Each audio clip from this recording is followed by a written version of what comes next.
What's going on, guys? I'm Matt, this is Motorworks, and in today's video we're going to be going over the starter clutch replacement on this BMW G310R.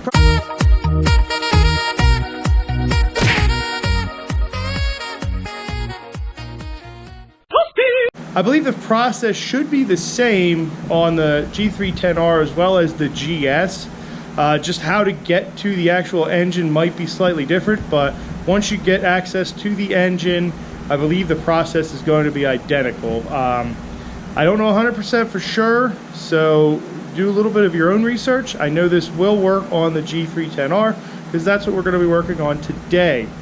All right, now let's go over the tools that we're going to need for the job today.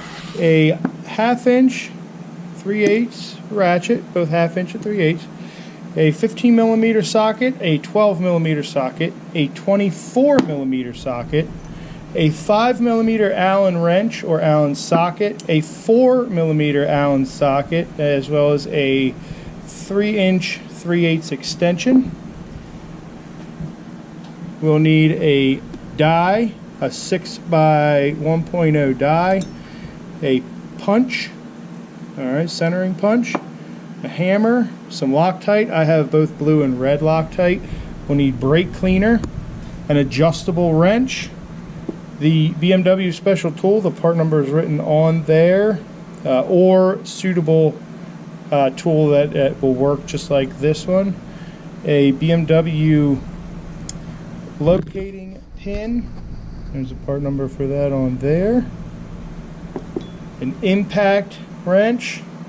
I'm using an electric screw gun. This is the optional stuff at this point. An electric screw gun, a strap, it's optional. Flathead screwdriver is optional. A pair of pliers is optional. You might need that for yours. I didn't for mine, it's new.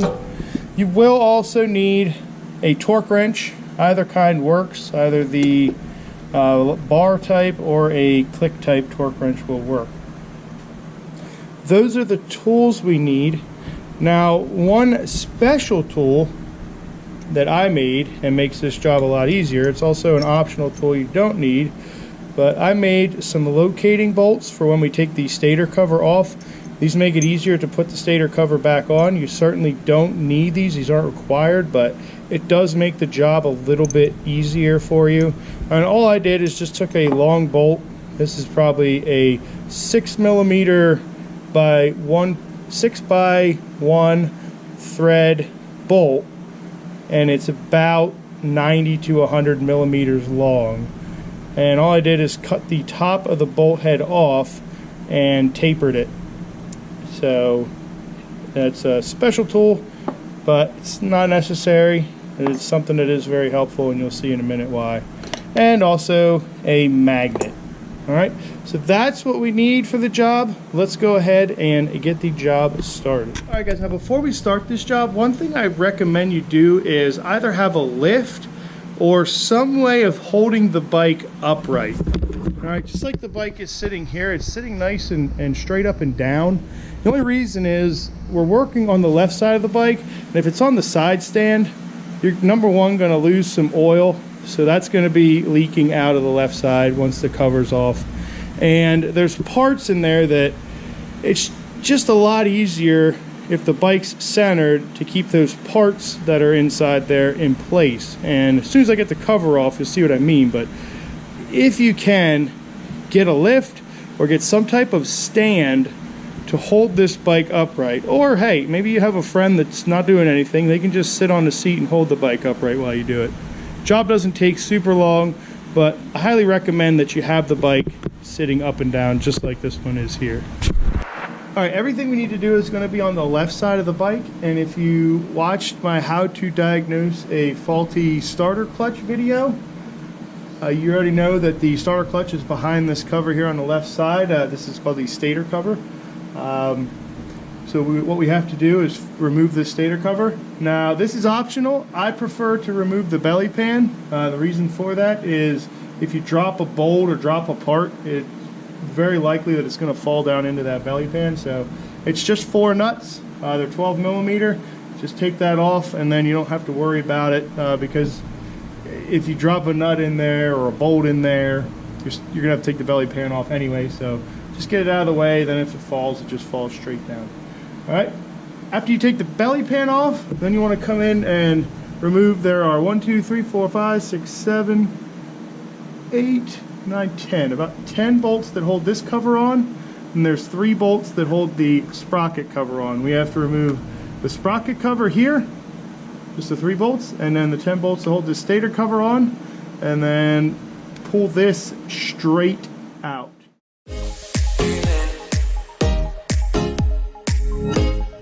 Alright, now that we have that cover bolts all out, one thing I want to note is that all these bolts are all the same length.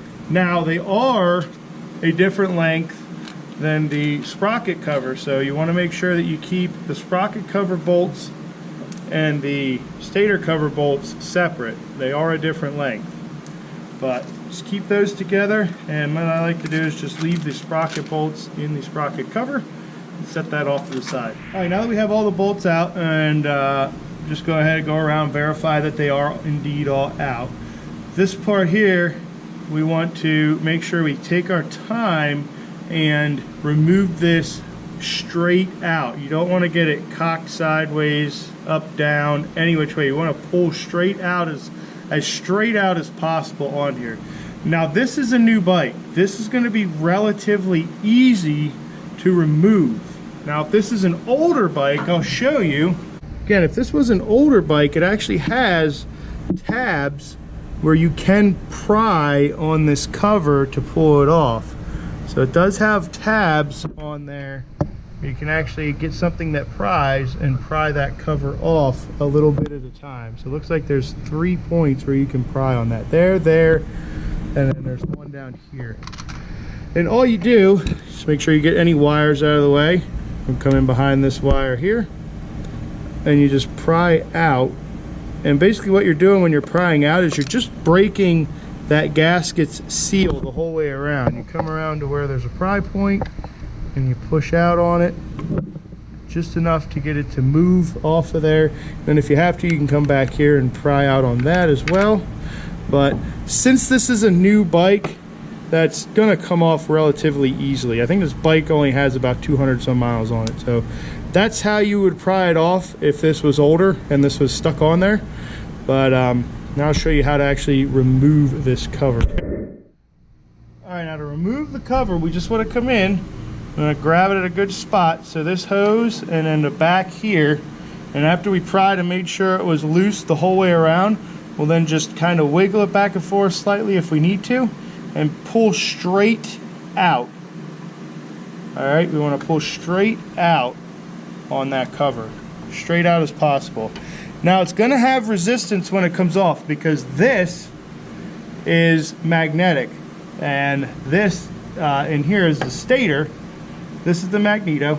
It's called the magneto because there's a couple of magnets inside here, and they generate a field coil, and this is what actually puts out AC voltage. And I mean, I can say that for another video, but basically this is a magnet and this is attracted to this.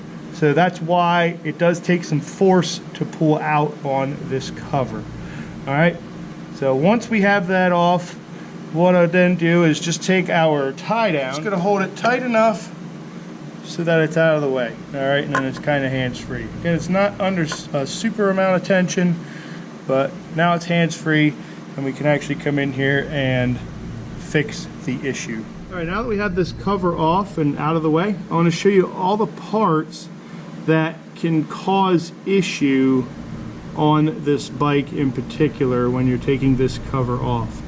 So these gears here, these pins can pull out, and if the pins pull out, those gears can fall off. All right, it's not a big deal. I'll show you now how that stuff goes back together. All right, you want to take, there's 2 gears here. One gear is definitely different than the other one, but these gears mesh together this way, and they sit on the bike just like so. So since this one can't go past that one, we put this gear on first, and these pins here are identical. So just pick a pin, pick a gear, or well, we're going to take this gear, we're going to mesh that gear with these teeth here, then we're going to take this gear here and we're going to mesh that gear back on there and get that lined up with this pin here.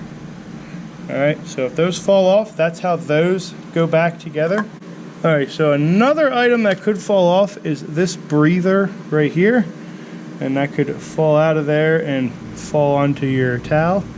Now the way that this goes on is if you look in here, there's a little indentation at the bottom where that breather rests. Now it's situated in there with this side facing in toward the engine.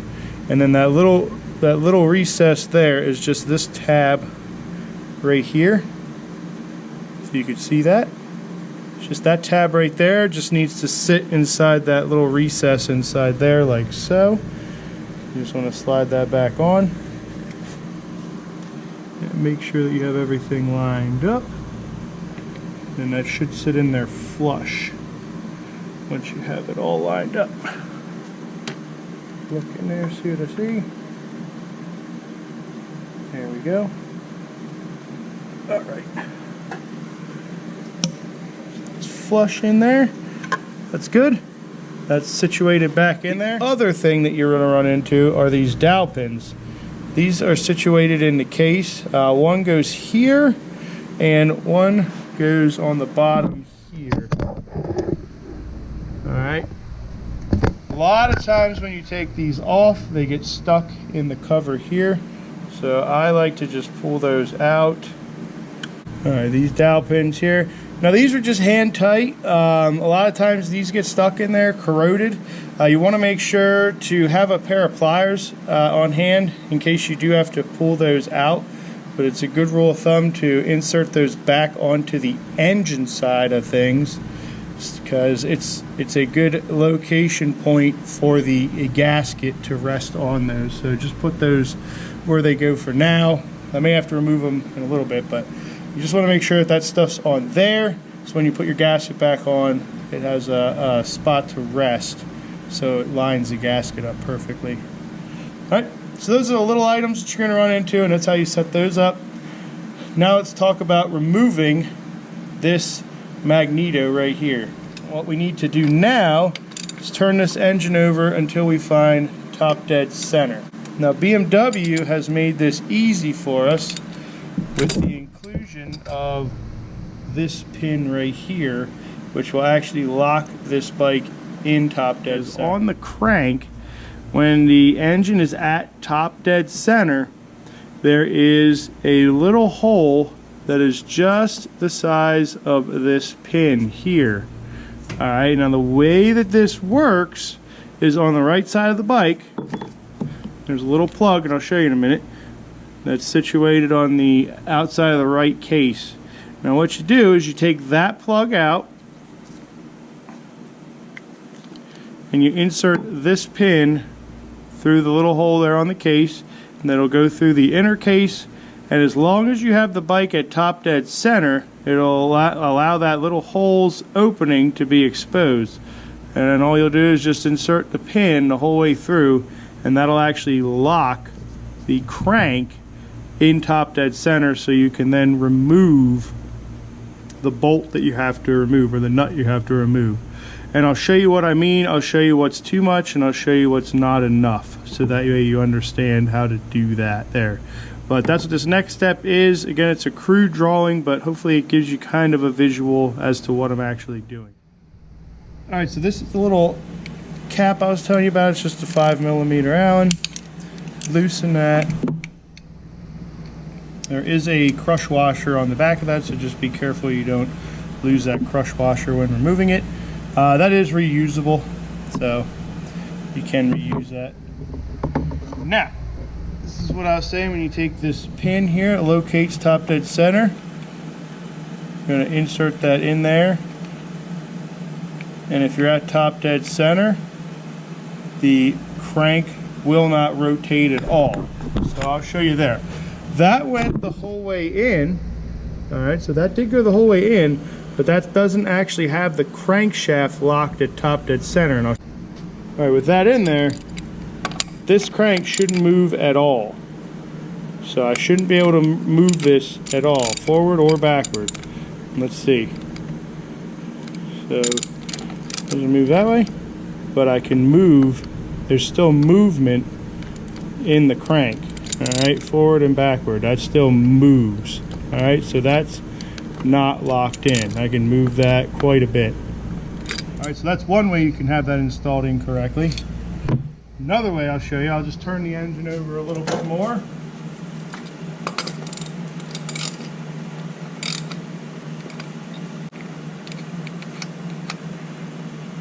All right, so I've rotated it a little bit more, and as you can see now, there's a little bit of that pin sticking out.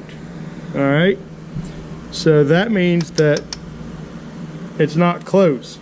So what I can do at this point is I know that that's hitting the crank.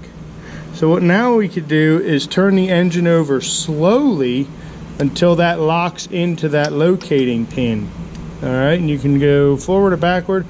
Preferably, I prefer you spin the engine over in the correct direction, but we are getting close. We just are not there yet. All right, so we'll just turn the crank over a little bit more, and we'll get that lined up.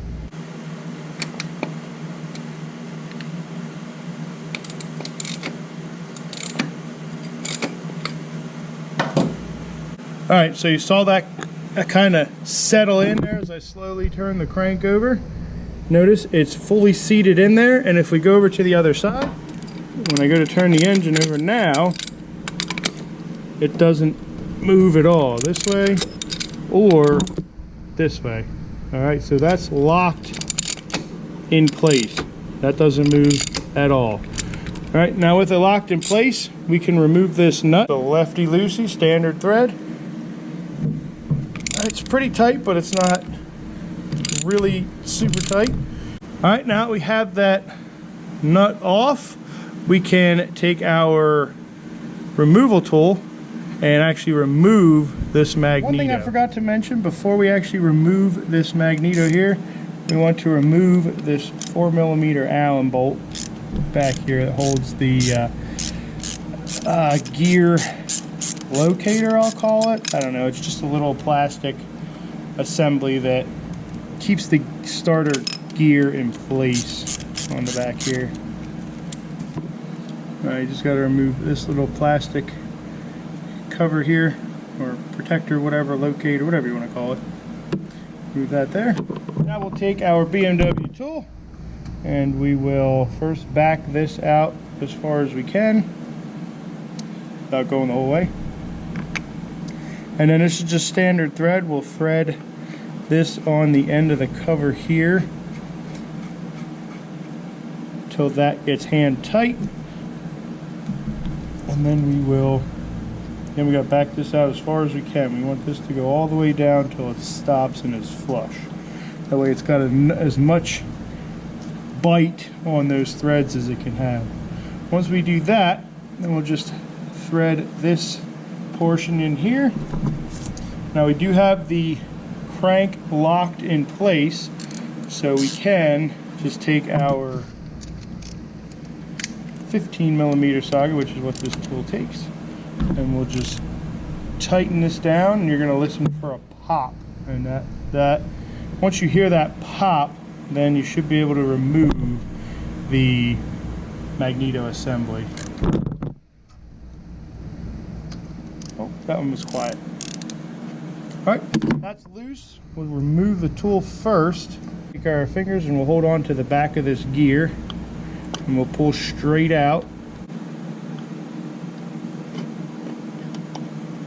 Just like that. And that's how we remove that off the bike. Just take it over to the bench. Alright, so let's take a look at what we got here. So this is the magneto, and if we lift up on the back here is our starter clutch assembly right here. This is the actual part that failed on this motorcycle. This here is the back gear. Now the reason why you want to replace this is because the starter clutch rides on this surface here, and sometimes it gouges this up, and it's just nicer to replace this as a set, and that way you don't have to worry about this causing you issue down the road. So that's why we replace that as a set. But the real failure was this starter clutch here. All right, so this is what we're going to replace. Now you can't just pull this clutch out because it is recessed into this holder here. And the only way to get this holder off is we got to take these 6 bolts out. Now if you look closely, these bolts are peened over on the threads. So when you go to take them out, I recommend using an impact, because an impact usually doesn't tend to mar up the threads when you're pulling out peened over bolts. You can grind these flat. I've seen people do that. That will work, especially if you're going to replace the bolts. But since we don't have to replace the bolts, we're not going to replace the bolts. If I just use an impact, I'll take those out. And I don't care about the threads necessarily on this part, because the new part has all new threads. I'll just make sure that the threads on the bolts are nice and clean.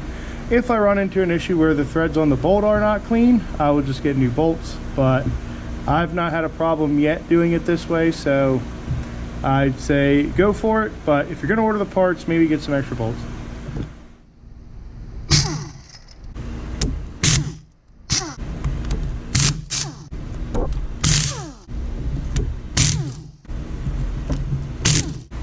So look at the bolts here. Like I said, threads are perfectly fine. We can reuse that bolt without an issue. All right, once we have all those 6 bolts removed, we'll just take the cover off, and then that just pulls straight out of there. That bearing might come out when you pull that out, so just pull up easily and evenly on both sides. That comes out there, and like I said, it's mounted this way, but the bearing sits in there just like that, and then it's recessed on this side here so that I can't slide out the back. But that's how you get the bearing out. And if you look, that's why the bearing fails right there. This spring comes undone, and when this spring comes undone, there's no more pressure on these one-way clutches against this, so it just sits in there and spins, and occasionally every once in a while it'll catch, but that's just by chance. It's not really because this spring's working, but that's what fails on it. Just this spring fails there and causes all kinds of no starting issues. But this is bad. This is good. We're going to clean this up with some brake cleaner, make sure it's nice and clean, free of oil and debris. And we're going to then stick on the new starter clutch assembly. Now, since I will be reusing these bolts, I just took a die, 6x1, ran each bolt through just like so, cleaned up the threads. There was a little bit of Loctite on there, so I just knocked that Loctite down, ran them through just like this. Did the same thing with the other 5. You want to take your time when installing the new starter clutch onto the magneto here, because the starter clutch can only go on one way. All right, so you want to look at it first, and if you look at the side profile, the tapered end here should be facing up. All right, the flat side goes toward the flat side of the magneto here. The reason why is because on this side I can't push the bearing out. All right, but on this side I can. So you want to capture this bearing between here and here. All right, so we'll make sure that we have this installed this way here. Now you know it'll be correct because you'll have writing as well as a directional arrow that you'll see facing you when you have this installed correctly. And now all it is a matter of just putting on, I like to use red Loctite for these bolts here, because I would like to be able to remove these in the future, and in the event that this goes bad again, but I don't want green Loctite because that'll just make it almost impossible to remove these bolts. So now what we got to do is flip this over, and then while we have it in our hands, just rotate that with our hands until the threads line up in the holes. And then these are magnetic, so when you put this in, you want to hold that with your finger and start toward the middle and work your way out, because the magnet in here is going to want to pull that socket to the side there. So just that in, start that hand tight. Now you want to work quickly here so that the Loctite doesn't get a chance to set up. All right, once we have all the bolts installed, we'll then go around and we will torque all the bolts to about 8 to 10 foot-pounds. I don't know what that is in Newton meters, but 8 to 10 foot-pounds. You want to tighten them, maybe a star pattern, you know, crisscross, something like that will work. But 8 to 10 foot-pounds, tighten those, and then I'll show you what to do after you do that. All right, after you have those torqued, the next step is to do exactly what they did at the factory. You just want to take your punch here, and you want to take your punch here, and you want to just hit on the end of those threads and peen over a few of those threads just like they did from the factory. And what that'll do is prevent that bolt from wanting to back out, in addition to the Loctite we already have in there. So I'll just show you on one. All right, so you just tap those threads over there just like so. You just want to peen those over there, just make it a little bit more difficult for that to back out. That job's done there. All right, before we go and put that on, we just want to make sure we go around and take all the gasket material off. However you use it, a scraper or otherwise. Just get all the gasket material off, both from the case as well as the cover. You want to just get all the gasket material off. We have all that gasket material removed. This one just came off by hand. Just you remove all the gasket material. After you do that, the way this works is you take your gear, slot that on there. You take this little plastic cover here. It is slotted, as you can see, and then there's a slot here that these are going to sit on either side of. Take a little blue Loctite. We don't have to use anything severe, but we just don't want to make sure this doesn't back out. So a little blue Loctite. This is the 4mm Allen. We'll just take this and we will install this on here, which holds that gear into place. We'll just snug this down because the torque is probably very low on this, so we'll just snug that down, and that'll keep that from sliding around. That'll hold that stationary. After we have the gear on and we have kind of that mount in place behind there, that little plastic holder, we'll then take this center gear here, we'll install it, and then we'll just leave it that way for now. All right, now have everything nice and clean. I put our dowel pins where they go, get that pre-set up, make sure everything's there. We left this gear off for now because we want to be able to spin this gear back there. And the reason we leave that out is so we have free movement here so that we can engage the starter clutch when we install the magneto back on the crank. All right, so we're going to just take this. There's a keyway on the crank, and there's also a slot here where the keyway resides on the magneto, so we'll just line that up. Line that up, and once we have that lined up on there, we will spin this gear back here and push in ever so slightly on the magneto as we do so, and once we have it correct, it'll spin one way and it won't spin the other way.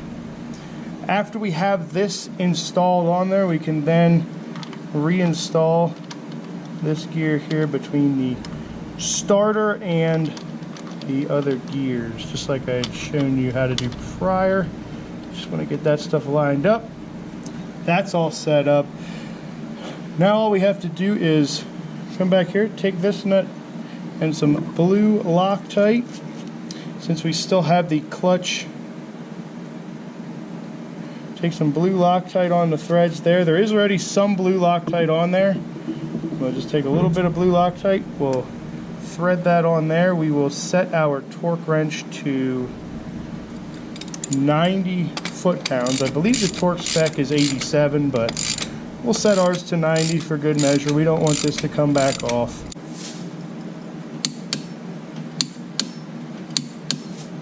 Now, right after you torque that, if you used the stopper like we did, you immediately want to go over and pull that stopper out.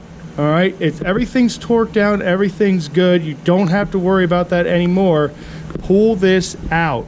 You will damage your starter if you try and start the motorcycle with this pin in. It's why it has this nice bright orange strap on there to let you know to pull this out before you try and start the bike.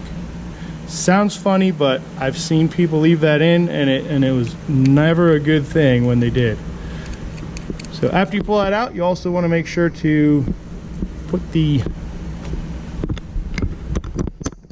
bolt back in, and then we'll just hand tighten that. I believe the torque on that is relatively low, about 6 to 8 foot-pounds, but just hand tight is good. That'll work.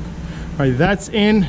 Now let's put the gasket on and button. To install the gasket, we just have to line it up, make sure we have it on the correct way, and then we'll just hang it on those dowel pins as I said before.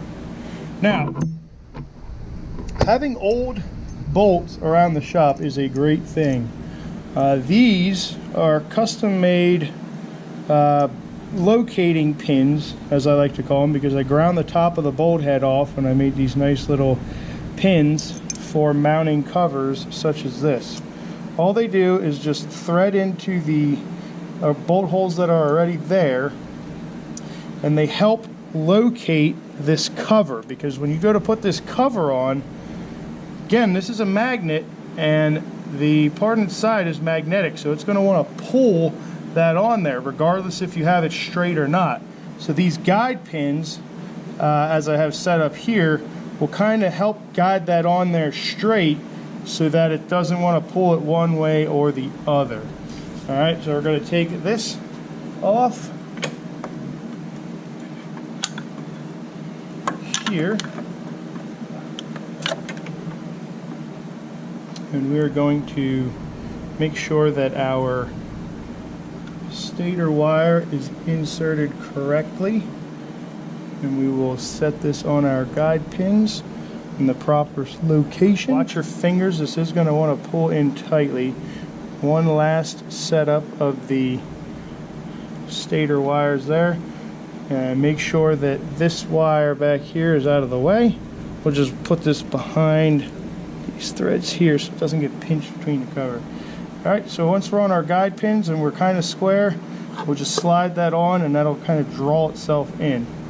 Now you have to line up a couple things, and that's why these guide pins are nice, because it will help you to guide that in there straight on those other dowel pins. Alright, once you have that in and on, that's in there nice and tight, then I'll take this wire and route that back around correctly. And I'll take my pins out. And since this is held in with that magnetic pull, this cover isn't just going to fall off after I remove those. That's on there nice and tightly. We'll then come in. We'll reinstall the 10 bolts to hold this cover on. We'll reinstall the cover for the sprocket. And then before we throw the belly pan on, we'll make sure that the bike does start.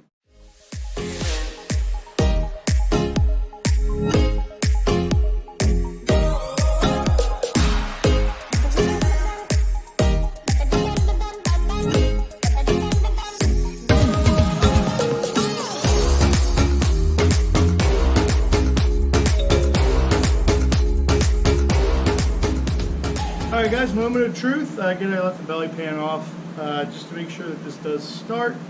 But we will now just turn the key on and cross our fingers. I'm not worried if you guys followed the directions and did everything like you shouldn't have a problem, and it should start just like this.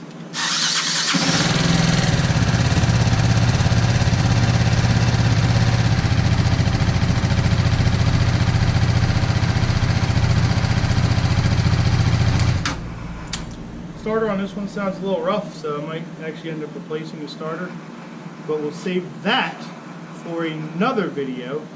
If you like this video, guys, as always, please drop a thumbs up. If you have any comments, go ahead and leave those in the comment section below. Thank you guys so much for subscribing to the channel. We will see you in the next video, guys. Thanks for checking this one out.